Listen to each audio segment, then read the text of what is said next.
स्वागत है आपका के भारती न्यूज़ 24 चैनल में। चलिए देखते हैं आज सिलेक्टेड एवं काम की 10 छोटी बड़ी खबरें। इस वक्त की पहली बड़ी खबर निकाल के आ रही, नए साल में देश के सामने कई चुनौतियां होंगी। इनमें से बड़ी चुनौती बढ़ती बेरोजगारी दर को काबू पाना भी है। जी हाँ, बेरोजगारी को लेकर sector for monitoring Indian economy ने कुछ आंकड़े जारी किए हैं। उन आंकड़ों के अनुसार दिसंबर 2022 में भारत की बेरोजगारी दर बढ़ाकर 8.3% हो गई है, जो पिछले 16 महीनों में सबसे अधिक रही। चिंता बढ़ाने वाली बड़ी बात यह है कि देश के अंदर शहरी बेरोजगारी दर दिसंबर में बढ़कर 10% से 9% हो गई है, जो कि इससे पहले पिछले महीने में 8.96% थी, जबकि ग्रामीण बेरोजगारी दर 7.65% से घटकर 7.44% हो गई है। यह बात CMIE के आंकड़ों से पता चली है। इसी के साथ अगली बड़ी खबर पर नजर डालते हैं। देश में सड़क दुर्घटनाओं में हर साल हजारों लोगों की जान चली जाती है। सड़क परिवहन और राजमार्ग मंत्रालय की एक रिपोर्ट के मुताबिक 2021 में कुल 1997 सड़क दुर्घटनाएं ड्राइवर की गलती से हुई हैं। जी हाँ, गाड़ी चलाते समय मोबाइल फ़ोन का इस्तेमाल किए जाने के कारण हुए हादसे में 1040 लोगों की जान चली गई है। वही गाड़ी में लाल बत्ती लगे होने को पार करने की वजह से सैकड़ों लोगों की जान भी गई है। केंद्र सरकार की रिपोर्ट के मुताबिक लाल बत्ती पर करने की वजह से 2021 में ऐसी घटनाओं में 222 लोगों की जान चली गई। इसी के साथ अगली बड़ी खबर पर नजर डालते हैं। कल 1 जनवरी 2023 में भीमा कोरेगांव की लड़ाई की 205वीं वर्षगांठ थी। यहाँ 1 जनवरी 1818 में ईस्ट इंडिया कंपनी और मराठा पेशवा गुट के बीच जंग लड़ी गई थी।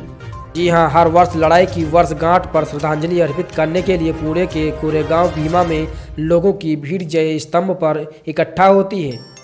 इसी के साथ अगली बड़ी खबर पर नजर डालते हैं। राजधानी दिल्ली के बाद बंगाल की खाड़ी में भूकंप के झटके महसूस किए गए। नेशनल सेंटर फॉर सिस्मोलॉजी के मुताबिक सेक्टर पैमाने पर भूकंप की तीव्रता 4.5 मापी गई है।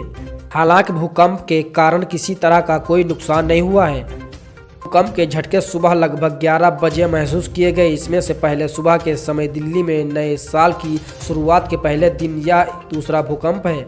इससे पहले दिल्ली में 3.8 तीव्रता के साथ भूकंप के झटके महसूस किए गए थे। भूकंप का केंद्र हरियाणा के झज्जर में जमीन में 5 किलोमीटर की गहराई पर था।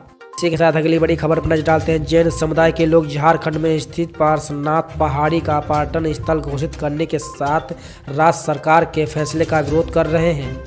जी हाँ, रविवार 1 जनवरी को नए साल के पहले ही दिन दिल्ली में इंडिया गेट पर श्री समेद शिखरोजी को पर्यटन स्थल घोषित करने के झारखंड सरकार के फैसले के खिलाफ जैन समुदाय के लोगों ने जोरदार प्रदर्शन किया। कई जैन समुदायों ने झारखंड सरकार से इस फैसले को वापस लेने की मांग भी की है।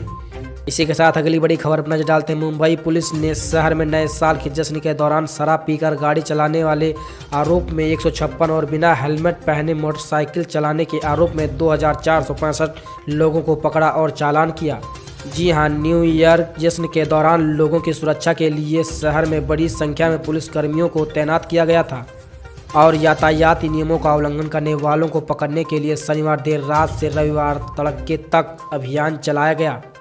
अधिकारियों ने कहा कि यातायात पुलिस ने सड़क नियमों का पालन नहीं करने वालों पर नजर रखने के लिए शहर की विभिन्न सड़कों पर जांच चौकियां बनाई थी। इसी के साथ अगली बड़ी खबर पर नजर डालते हैं। प्रधानमंत्री नरेंद्र मोदी 3 जनवरी को 108वीं भारतीय विज्ञान कांग्रेस को संबोधित करेंगे। वह वीडियो कॉन्फ्रेंस के जरिए अपना संबोधन देंगे। प्रधानमंत्री कार्यालय ने इस बारे में जानकारी दी है। पीएमओ ने बताया कि इस बार भारतीय विज्ञान कांग्रेस का मुख्य विषय महिला सशक्तिकरण के साथ सतत विकास के लिए विज्ञान और तकनीक रखा गया है। कांग्रेस में इस बार सतत विकास, महिला सशक्तिकरण और इसे हासिल करने में विज्ञान और तकनीक की भूमिका को लेकर चर्चा होगी। इसके साथ अगली बड़ी खबर पर नजर डालते हैं। उत्तराखंड के हल्द्वानी रेलवे स्टेशन के पास अनाधिकृत कॉलोनियों में रहने वाले 4000 से ज़्यादा परिवारों को घर खाली करने का नोटिस दिया जाएगा। उत्तराखंड हाई कोर्ट की तरफ से जारी एक आदेश के बाद क्षेत्र खाली करने के लिए 7 दिन का समय दिया जाएगा। इसके साथ अगली बड़ी खबर पर नजर डालते हैं। कांग्रेस की भारत जोड़ो यात्रा पूरे देश और बीजेपी के लिए चर्चा का विषय है। कांग्रेस के पूर्व अध्यक्ष और मौजूदा सांसद राहुल गांधी की अगुवाई में पार्टी की भारत जोड़ो यात्रा तमिलनाडु के कन्याकुमारी से शुरू हुई थी। जो कई राज्यों से होती हुई दिल्ली पहुंच गई है। यात्रा अभी रुकी हुई, लेकिन 3 जनवरी 2023 को यह गाजियाबाद के रास्ते यूपी में प्रवेश करेगी। अमेठी और रायबरेली में आ रहे 1200 कांग्रेस कार्यकर्ता इस यात्रा का स्वागत करेंगे। इसी के साथ अगली बड़ी खबर पर नजर डालते हैं। केंद्र सरकार देश के हर वर्ग के लोगों के लिए कई तरह की योजनाएं चलाती है। जी हां, आपको बताते चले, बेटियों के जन्म के साथ ही माता पिता को उनकी पढ़ाई और शादी के खर्चे की चिंता सताने लगती है। ऐसे में इस चिंता को दूर करने के लिए केंद्र सरकार कई तरह की स्मॉल सेविंग स्कीम चलाती है। इन्हीं में से एक स्मॉल सेविंग स्कीम का नाम है सुकन्या समृद्धि योजना। इस योजना को खास तौर पर बच्चियों के लिए बनाया गया है। इस स्कीम में आप हर महीने छोटी राशि निवेश करके मोटा फंड प्राप्त कर सकते हैं। इस स्कीम के तहत बच्ची का खाता 90 दिन से लेकर 10 सालों तक की उम्र में खोला जा सकता है। इसी तरह की ताज़ा एवं काम की खबरों से अपडेट रहने के लिए अभी हमारे चैनल को सब्सक्राइब करें, वीडियो को लाइक शेयर कमेंट करना ना भूलें।